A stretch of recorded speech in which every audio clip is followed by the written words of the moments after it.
what we did is dahil ang daming proyekto, almost 14,000, almost 15,000 projects. So kumuha kami ng interns sa Pamantasan Lungsod ng Valenzuela, mga accounting interns, mga 10 sila, para lang isa-isahin talaga yung project at banggain sa 2025, 2026, at one by one nila tignan ho yun para ma-come out namin yung red flags. So paulit-ulit nila tinest para malaman kung talagang tama yung data. No? So that's my first topic, and so this is the agreement. We will wait for the station numbers. We will also wait doon sa reappearing project. We'll also wait for the station numbers doon. Pag wala, then we will have to remove it. Okay ba yun, Secretary? Is that the Yes, I think very clear po, Mr. Chairman. No, and we kaya ba yung Sunday? Or Monday.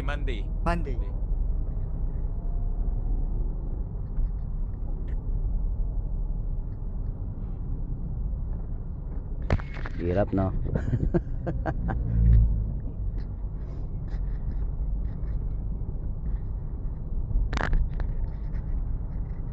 Hirap si no, si Secretary Vince. Parang halatang halata sa itsura niya na parang sobrang bigla siyang tumanda. Napansin din ni yan eh. Napansin din pala ni Boss Dada. Si nga, 'di ba, si Marcoleta, may binanggit siya na nakaraan eh. Yung bigote pumuti na. Pumuti na yung bigote mo, insan. Mag-insan pala sila ni ni Marcoleta. Pero ewan ko kung totoo yun, baka joke lang. But anyways, ito nga napansin ni Boss D na na si Vince Dizon ang laki nga ng itinanda, no? Yung buhok niya hindi niya na halos parang hindi niya na napagupit. Ibang-iba na yung itsura niya simula na nag-umpisa siyang secretary. Pero ako iba yung napuna ko eh. Ito, tingnan niyo panoorin niyo. Meron ako napuna. Mr. Chairman, if you just excuse, I think there's a technical discussion ongoing po, because I don't think this I don't think this has been done before, so they don't know how to do it yet. No, but Secretary, this reveals a glaring weakness in the process. Very clear, Mr. Chairman. Yung mga district engineers bago nagsasubmit sa inyo, meron ng station number yan, di ba?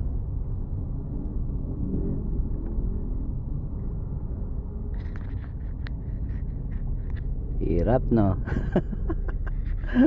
Kung ako yan, talagang rin ako eh. May stress din ako eh. Inom ka ng Mr. Chairman, I think the technical discussion that's ongoing is station limits po kasi on national roads use Luneta kilometer 0 as the station reference. Di nyo napansin.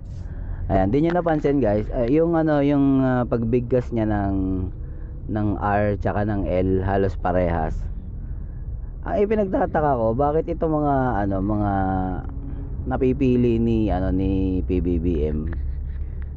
Ang dami niyang hindi naman karamihan, no, pero ang dami niyang mga napipiling mga sekretary, mga bulol.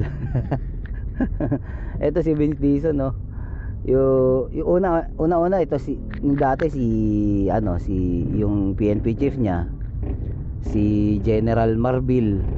Naturingang nasa pangalan niya yung letter R, pero hindi niya mabigkas yung yung letter R niya pag niya yung pagsasalita. Bakit kaya ganun, no? Tapos si yung babae na sa pulis din, si nga pangalan nito, yung Menonal, may R din sa pangalan yun eh, hindi niya rin mabigkas.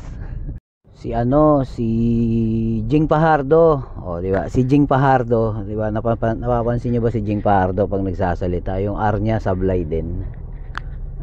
Parang kinakain niya yung letter R. Sino pa yung isa? Ito ay kaibigan alam ko kaibigan to ni BBM, bagaman inaano siya nito. Hindi naman dumidirekta sa kanyang tumitira. Ang tinitira na ito yung kasama niya dati, yung former speaker, si Toby Chanco.